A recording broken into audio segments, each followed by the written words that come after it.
मोदी जी से मैं रिक्वेस्ट करूंगा, खुल के बोलो। अगर हम लोग के खिलाफ भी बोलना तो खुल के बोलो। अगर आपने अपनी माँ का दूध पिया तो खुलकर बोलिए। हम लोग सुनने के लिए तैयार है। तुम जुल्म किए जाओ, हम सब्र किए जाएंगे।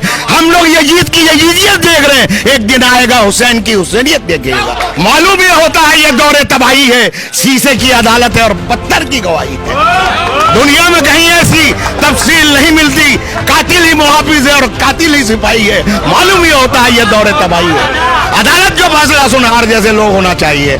रवीश कुमार की मैं जितनी तारीफ करूं कम है। उसने सच को सच लिखा, सबको सब लिखा, सवेरा नहीं लिखा। शहर जैसा भी हो झूठा नहीं लिखा। उसी वास्ते गद्दारों की फहरिस्त में है, क्यों मोदी का कसीदा नहीं लिखा। साल बच्चों को ट्रेनिंग देना, फिर आरएसएस में भर्ती करा देना और उसके बाद उन लोग से दंगाई बनवाना, उन लोगों को मुसलमानों के साथ कत्लेआम मुसलमानों का करवाएंगे। यही काम होगा और क्या होगा। हमको तो कुछ समझ में नहीं आ रहा है। हमको तो यही बात समझ में आ रहा है, ये कहीं ना कहीं दूर की कौड़ी है जो मोदी साहब खेल रहे हैं। देखिए, फिरका अलग चीज है। शेख भी हो, सैयद भी हो, अफगान भी हो, पहले ये बताओ कि मुसलमान भी हो। हरम पाक भी एक, अल्लाह भी एक, कुरान भी एक। क्या बड़ी बात थी जो होते मुसलमान भी एक। अब भी न समझोगे तो मिट जाओगे हिंदुस्तान वालों, तुम्हारी दास्ता भी ना होगी दास्तानों तक। मेरा इनकी बात हमारे सामने मत कीजिए। पाकिस्तान हमको बहुत हेट है पाकिस्तान से।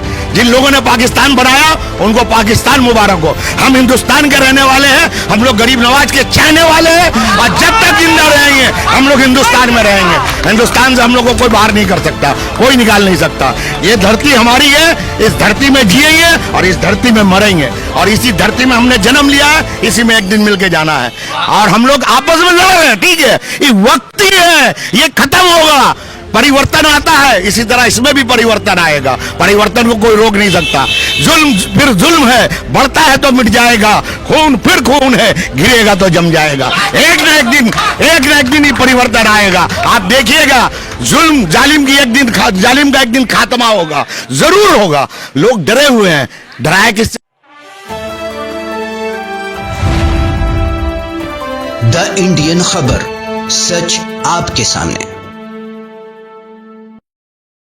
नमस्कार, आदाब, मैं रजा अंसारी और आप सभी का स्वागत है द इंडियन खबर पर। प्रधानमंत्री नरेंद्र मोदी खामोश है और कहीं पर आराम कर रहे हैं, क्योंकि आसाम में बाढ़ से जो है तकरीबन 50 लाख से ज्यादा लोग पीड़ित है। दूसरी तरफ अग्निपथ को लेकर पूरे देश भर में जो है विद्यार्थी प्रदर्शन कर रहे हैं। तो महाराष्ट्र की सरकार कब गिर जाएगी, कब बनेगी, कौन नया मुख्यमंत्री होगा, ये महाराष्ट्र के लोगों को भी नहीं पता है और शायद उद्धव ठाकरे को भी नहीं पता है। तो इतने सारे मामलात हो रहे, उसके बावजूद प्रधानमंत्री नरेंद्र मोदी कोई भी मन की बात करते नजर नहीं आ रहे। वैसे इतना जरूर है कि अग्निवीरों को देने के लिए पेंशन का पैसा नहीं, मगर हजारों करोड़ रुपए में भारतीय जनता पार्टी एमएलए जरूर खरीद रही है और 80,000 रुपए जो है पर कमरा के हिसाब से 80 कमरा बुक किया गया, यानी कि तकरीबन 3 करोड़ के लगभग जो है भारतीय जनता पार्टी एमएलए के पीछे खर्चे कर रहे हैं। हमारे भी झुन्नू अंसारी है, 3 मर्तबा के काउंसिलर है, बहुत बेहतरीन तरीके से बात रखते हैं और उन्हीं से बातचीत करेंगे।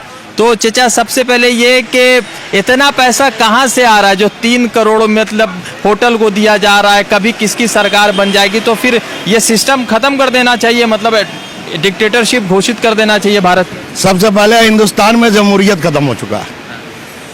जमहूरियत बोल के हिंदुस्तान में कुछ बचा नहीं है, डिक्टेटरशिप चल रहा है। 4 आदमी हिंदुस्तान को चला रहे हैं, अडानी, अंबानी, टाटा, बिरला। ये 4 लोग जो है पूरा हिंदुस्तान को चला रहे हैं। हिंदुस्तान में डिक्टेटरशिप चल रहा है और ये 4 आदमी मिलकर चला रहा है। 3 गुजराती, अमित शाह, मोदी और एक जो अंबानी, ये तीनों मिलकर हिंदुस्तान को गुलाम बनाए हुए हैं। यही हिंदुस्तान में इस वक्त चल रहा है।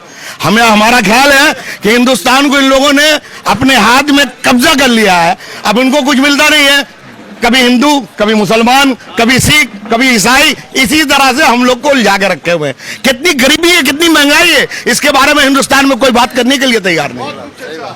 आखिर क्या वजह है? मैं आपसे पूछना चाहता हूं, आप इतने बड़े एडिटर हैं, आपको तो मालूम होना चाहिए इस वक्त हिंदुस्तान के अंदर अभी आज अंबानी का ये जन्मदिन है, इसका क्या बोलते हैं उसको, अडानी का। उसने 60,000 करोड़ रुपया दान देने को कहा है कि हम दान देंगे, मतलब बर्थडे में वो खर्चा करेंगे 60,000 करोड़ रुपया, और गरीबों को 2 वक्त की रोटी नहीं मिल रही है। ये है हिंदुस्तान। हिंदुस्तान 2 तरीके से चल रहा है, एक गरीबों का हिंदुस्तान, एक पूंजीपतियों का हिंदुस्तान। तो दोनों हिंदुस्तान में क्या फर्क है? जमीन और आसमान का फर्क है। अगर यही हालात रहा, अब कोर्ट भी जो फैसला दे रहा है, कोर्ट के ऊपर से तो मेरा विश्वास आस्ते आस्ते उठते जा रहा है। मालूम ये होता है ये दौरे तबाही है, शीशे की अदालत है और पत्थर की गवाही है। दुनिया में कहीं ऐसी तफसील नहीं मिलती, कातिल ही मुहाफिज है और कातिल ही सिपाही है। मालूम ये होता है ये दौरे तबाही है। अदालत जो फैसला सुना रहा है, अभी देखिए जाकिया मोइन का जो फैसला आया, क्लीन चिट दे दिया गया। पूरा दुनिया जानता है 2002 में दंगा कैसे हुआ, लेकिन कोई बोलने के लिए तैयार नहीं है। सब अपने मुंह में हाथ लगाए बैठे हुए हैं। राज्यसभा का कुर्सी भी तो चाहिए कुछ लोगों को। नहीं, राज्यसभा का कुर्सी उनको चाहिए जो चम्मचगिरी कर रहे हैं। अब आप देख लीजिए, निपुल शर्मा को अरेस्ट करने की बात हो रही है। अभी तक निपुल शर्मा अमित शाह के घर में बैठी हुई है, आराम से खाना पीना खा रही है, वो अपने आराम से चल रहा है, उनका धंधा पानी भी कोई फर्क नहीं पड़ता। और हम मुसलमान जो हैं चुपचाप बेचारे चिल्ला चिल्ली कर रहे हैं। ऐसा चिल्ला चिल्ली हो रहा है, हम लोगों को आतंकवादी बताया जा रहा है। अभी कुछ दिन पहले ये जो मिलिट्री अग्निपथ जो निकला, उन बच्चों को बेगुनाह बताया जा रहा है और हमारे बच्चे ईटा जला रहे हैं, उनको आतंकवादी बताया जा रहा है। तो ये तो हिंदुस्तान है। अच्छा, तो करोड़ों रुपए नहीं है देने के लिए पेंशन का, फिर ये एमएलए खरीदा रहे तो पैसा कहां से आ रहा है? अरे वो उन लोग के पास सब इंतजाम हो जाएगा, उनके पास सब इंतजाम है। मोदी को चिंता करने की जरूरत नहीं है। उनके जो बैठे हुए लोग हैं, अडानी, अंबानी, बिरला, टाटा, अंबिया, गोइंका, ये सब इंतजाम उन लोग करके दे रहे हैं। सारा मीडिया तो बिका हुआ है। कोई एक मीडिया सच्चाई कहता है, कोई एक मीडिया सच्चाई बोलता है? आप बताइए तो। रवीश कुमार जैसे लोग होना चाहिए। रवीश कुमार की मैं जितनी तारीफ करूंगा मैं, उसने सच को सच लिखा, सबको सब लिखा, सवेरा नहीं लिखा, शहर जैसा भी हो झूठा नहीं लिखा। इसी वास्ते गद्दारों की फहरिस्त में है, क्यों मोदी का कसीदा नहीं लिखा। क्या लग रहा है, अग्निपथ के समर्थन में है या अग्निपथ के विरोध में आप है, जो कि आप भी पॉलिटिक्स करते हैं? देखिए, अग्निपथ के विरोध में हम हैं। क्यों? 4 साल बाद जो बच्चे बेकार हो जाएंगे, अभी सब लोग कह रहे हैं, जितने लोग आए हैं, आखिर मकसद क्या है 4 साल उन बच्चों को ट्रेनिंग देना? तो ये आरएसएस का मकसद है कि मोदी का मकसद है कि ये जो अडानी अंबानियों का मकसद है? ये मकसद क्या है? 4 साल बच्चों को ट्रेनिंग देना, फिर आरएसएस में भर्ती करा देना और उसके बाद उन लोग से दंगाई बनवाना, उन लोगों को मुसलमानों के साथ कत्लेआम मुसलमानों का करवाएंगे। यही काम होगा और क्या होगा? हमको तो कुछ समझ में नहीं आ रहा है। हमको तो यही बात समझ में आ रहा है, ये कहीं ना कहीं दूर की कौड़ी है जो मोदी साहब खेल रहे हैं। 4 साल बाद एक बच्चा रिटायर हो जाएगा, वो उसको 12 लाख रुपया मिलेगा। 12 लाख रुपये में वो क्या खाएगा, क्या अपने बच्चों को परवरिश करेगा, क्या उसका भविष्य बनाएगा? ये कैसे चलेगा उसका? हमारे तो समझ से बाहर है ये चीज। लेकिन अब मोदी अभी लोगों के सर पे सवार हैं, इसलिए कुछ समझ में नहीं आ रहा है। लेकिन इसका विरोध होना चाहिए, आले पैमाने पर होना चाहिए। मसला ये है कि मुसलमान जब नुपुर शर्मा के खिलाफ प्रदर्शन कर रहे थे तो आतंकवादी थे, और एक जो आईपीएस ऑफिसर है सतीश भारद्वाज, उसने कहा कि जो बच्चे प्रदर्शन कर रहे हैं वो हमारे बच्चे। तो ये मुसलमानों के साथ दोहरा नाइंसाफी क्यों चल रहा है?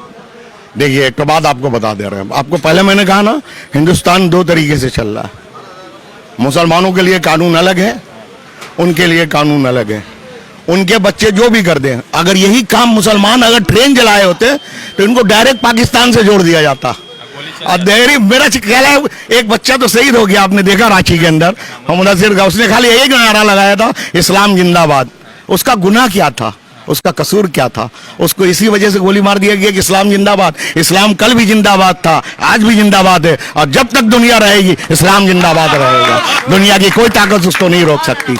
ये कोई बात है? एक बच्चा अगर कहता है इस्लाम जिंदाबाद, कोई कहता है अगर भारत माता की जय, कोई कहता है बजरंग बली की जय, तो उसको गोली मार दिया जाएगा? ऐसा होता है? ये हिंदुस्तान है। हिंदुस्तान इसी को जमहूरियत कहा गया। हमारे बाप दादाओं ने देश के लिए कुर्बानी दी है, हमारे पुरखों ने कुर्बानी दी है। फैजाबाद की सरजमीन में अशफाकुल्लाह खान ने हंसते हंसते फांसी का फंदा चूमा था। आप क्या बात करते हैं हिंदुस्तान में वजीर आजम साहब? आपको सोचना चाहिए, आप भी किसी के मां के पेट से जन्म लिए हैं, आप भी किसी की औलाद है। दूसरे औलादों के बारे में भी आपको सोचना चाहिए। वो भी किसी का लाल था, वो भी किसी का बच्चा था, लेकिन कितनी आसानी से आपने गोली चलवा कर उसको मरवा दिया। उसका कसूर क्या था? इस्लाम जिंदाबाद। इस्लाम जिंदाबाद तो हमेशा रहेगा। अरब वालों से मैं कहना चाहता हूं, जो अरब में बैठे मुसलमान हैं, उनसे मैं कहना चाहता हूं, वो जो बैठकर मौज कर रहे हैं, आराम से खा पी रहे हैं और सदरी पहनकर जो घूम रहे हैं, कभी बंबई में देखते हैं, कभी दुबई में देखते हैं, उनसे मेरी गुजारिश है, खुदारा थोड़ा देखिए मुसलमानों की तरफ। मुसलमान किस हाल में आवाज उठाया, लेकिन आवाज जिस ढंग से उठना चाहिए था पूरी दुनिया में, उस ढंग से आवाज नहीं उठ रहा है। इसलिए हम चाहते हैं कि पूरी दुनिया में आवाज उठनी चाहिए जुल्म के खिलाफ। कौन आवाज उठा? मुसलमान तो 74-73 फिरका में बटा है। देखिए, फिरका अलग चीज है, शेख भी हो, सैयद भी हो, अफगान भी हो, पहले ये बताओ कि मुसलमान भी हो, हरम पाक भी एक, अल्लाह भी एक, कुरान भी एक। क्या बड़ी बात थी जो होते मुसलमान भी एक। अब भी न समझोगे तो मिट जाओगे हिंदुस्तान वालों, तुम्हारी दास्ता भी ना होगी दास्तानों तक। मेरा ये कहने का मतलब है, हम तमाम लोग एक हैं। हम जिस हिंदुस्तान में रहते हैं, हमारे हिंदू भाई भी हमारे साथ है, हमारे सिख भाई भी हमारे साथ है, हमारे क्रिश्चियन भाई भी हमारे साथ है। ये मुल्क एक गुलदस्ते की तरह है, लेकिन जब से मोदी साहब आए हैं, एक गुलदस्ते को बिखार कर रख दिया, उजाड़ कर रख दिया। पाकिस्तान को बेहतर जवाब दे रहे, गुलदस्ता को बचा। पाकिस्तान की बात हमारे सामने मत कीजिए। पाकिस्तान हमको बहुत हेट है पाकिस्तान से। जिन लोगों ने पाकिस्तान बनाया उनको पाकिस्तान मुबारक हो। हम हिंदुस्तान के रहने वाले हैं, हम लोग गरीब नवाज के चाहने वाले हैं, और जब तक जिंदा रहेंगे हम लोग हिंदुस्तान में रहेंगे। हिंदुस्तान से हम लोग को कोई बाहर नहीं कर सकता, कोई निकाल नहीं सकता। ये धरती हमारी है, इस धरती में जिएंगे और इस धरती में मरेंगे, और इसी धरती में हमने जन्म लिया है, इसी में एक दिन मिलके जाना है। और हम लोग आपस में लड़ रहे हैं, ठीक है, ये वक्त ही है, ये खत्म होगा। परिवर्तन आता है, इसी तरह इसमें भी परिवर्तन आएगा। परिवर्तन को कोई रोक नहीं सकता। जुल्म फिर जुल्म है, बढ़ता है तो मिट जाएगा, खून फिर खून है, गिरेगा तो जम जाएगा। एक न एक दिन ही परिवर्तन आएगा। आप देखिएगा, जुल्म जालिम का एक दिन खात्मा होगा, जरूर होगा। लोग डरे हुए हैं। डराया किससे जा रहा है? कभी ईडी उनके पीछे लगा दिया जा रहा है, कभी ईडी का खौफ दिखाया जा रहा है, कभी पैसे का खौफ दिखाया जा रहा है। दीदी क्यों डरी हुई है? कि आपको आंदोलन करना है तो दिल्ली जाइए, आपको वोट यहां देंगे, आंदोलन हम दिल्ली में करेंगे। ये क्या बात है? ये क्या बात है? ये क्या बात है? मेरा कहने का मतलब है, दीदी तमाम लोगों का वोट लेकर आई हैं। जिन लोगों ने यहाँ वोट दिया है, हम अपनी नबी की शान में जिन लोगों ने गुस्ताखी की है उसके खिलाफ आवाज उठा रहे हैं। आपको भी साथ देना चाहिए, आपको भी आगे बढ़कर आना चाहिए। पास किया ना असेंबली में? हाँ, पास किया। उसका एक्शन कहाँ? अभी तक तो एक्शन नजर नहीं आ रहा। कहाँ नुपुर शर्मा अरेस्ट हो गई? उनको क्या तारीख का डेट मिला? 25 तारीख का कि 26 तारीख को? 20 तारीख को अभी सुना, 25 तारीख को। 25 तारीख को हाईकोर्ट ने डेट दिया है उनको हाजिर होने के लिए, सुना। अब देखिए वो हाजिर होंगी। महाराष्ट्र की सरकार गिर रही है, तो आप लोग पॉलिटिशियन लोग हैं, तो किस तरह से देख रहे हैं? सेकुलर सरकार कगार पर है गिरने की। देखिए, सेकुलर सरकार तो वो थी नहीं। मैंने आज भी सुना उनका बयान, वो अपने एजेंडे से हटे नहीं है। एजेंडा तो उनका हिंदुत्व ही है। मगर उस हिंदुत्व से किसी मुसलमान को तकलीफ तो नहीं, तकलीफ कैसे होगा? मिनिमम कॉमन प्लान के तहत जब भी कोई सरकार कोalition में बनता है तो मिनिमम को प्रोग्राम बनता है, उसके तहत आपको चलना पड़ता है। अगर मिनिमम कॉमन प्रोग्राम नहीं होता, शिवसेना अकेले आई होती, तो उनका धारणा वही रहता जो बीजेपी का था। इसमें तो कोई दो राय नहीं है। आप तकलीफ है इस बात से बीजेपी आ रही है या जा रही है? नहीं, आए जाए हम लोग को क्या तकलीफ? हम मुसलमानों का तो यही बुरा हाल है यार। खाने को रोटी नहीं है, कमाने को कोई दुकान नहीं, दुकान है, कमाने को कोई कल कारखाना नहीं है। हम मुसलमान के बच्चे सुबह उठते हैं 2 वक्त की रोटी कमाने के लिए, शाम होता है तो अपने घर जाते हैं 200-300 रुपया लेकर। हम लोगों का हाल तो वैसा है कि मत पूछिए। और क्या बताएं हम लोग किसके सहारे चले? कौन मेरा रहनुमा है? कोई रहनुमा भी नजर नहीं आता है कि कोई रहनुमा। किसके पीछे हम चले? किसको अपना रहनुमा तस्लीम करें? अगर किसी को तस्लीम भी करते हैं तो मालूम होता है बाद में वो बिक गया, हुकूमत के हाथ में वो चला गया है। किसको अपना रहनुमा हम लोग बनाए? इन सब चीजों का तोड़ किस तरह से देखते हैं? मतलब मोदी जी अगर ना हो, उसकी जगह कोई और आए, तो इसका तोड़ क्या? मोदी से मेरा कोई झगड़ा नहीं है, मुसलमानों का वही झगड़ा है। आपके हीट स्पीच से झगड़ा। आप अपने लोगों को समझाइए। मुसलमानों की दाढ़ी पकड़ कर गाली देना, मुसलमानों को पकड़ कर, जैसे हम मुसलमान भी किसी को कहते हैं कि तुम ला इलाहा इल्लल्लाह मोहम्मद रसूलुल्लाह पढ़ो। हम मुसलमानों ने कभी हिंदुस्तान में इस तरह का कोई हरकत किया हो तो बताओ? हमने अगर ये हरकत किया होता तो आज आप नहीं रहते। 800-1200 बरस हमने भी हुकूमत की है हिंदुस्तान में। आज जो आप कहानी सुना रहे हैं, मुगलों की कहानी, बहादुर शाह जफर की कहानी। अरे बहादुर शाह जफर के सामने तो उनके बच्चों का सर पेश किया गया था।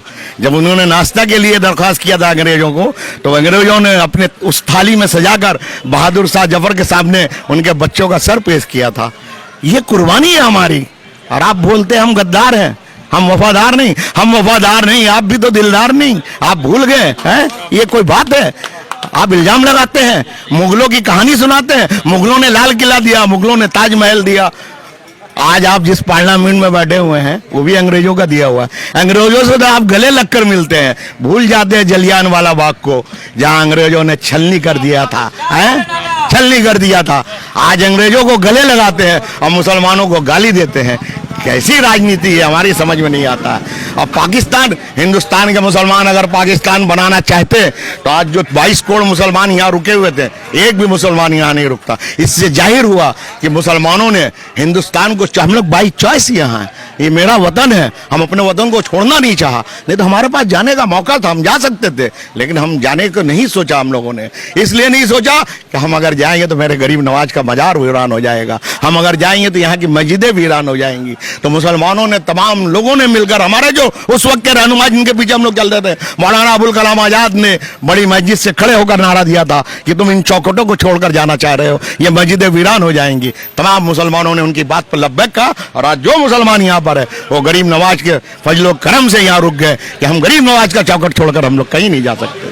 चलेगा 24 इंशाअल्लाह।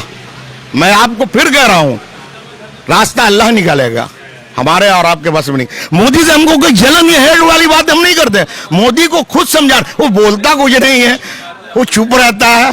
हम तो बड़ा ताज्जुब है, हमने आज तक उसको किसी को इंटरव्यू देके नहीं देते हुए देखा। एक जो उसी को इंटरव्यू देता है जो उसका अपना होता है, बाकी और किसी के सामने वो आना पसंद नहीं करता। हमने तो इतना पर्दा वाला बूबू जिसको कहते हैं, वो तो पर्दे वाली बूबू है, उनको तो डर लगता है इंटरव्यू देने से, मालूम नहीं उनको क्या चीज का डर है। तो मोदी जी से मैं रिक्वेस्ट करूंगा, खुल के बोलो। अगर हम लोग के खिलाफ भी बोलना तो खुल के बोलो। अगर आपने अपनी माँ का दूध पिया तो खुलकर बोलिए, हम लोग सुनने के लिए तैयार है। तुम जुल्म किए जाओ, हम सब्र किए जाएंगे। हम लोग यजीद की यजीदियत देख रहे हैं, एक दिन आएगा हुसैन की हुसैनियत देखेगा इंशाअल्लाह ताला। तो लगातार बातचीत हो रहे थे, बड़े जज्बाती तरीके से आवाज दे रहे थे और बात कर रहे थे। फिर जुड़ेंगे दूसरे अपडेट के साथ। धन्यवाद। द इंडियन खबर, सच आपके सामने।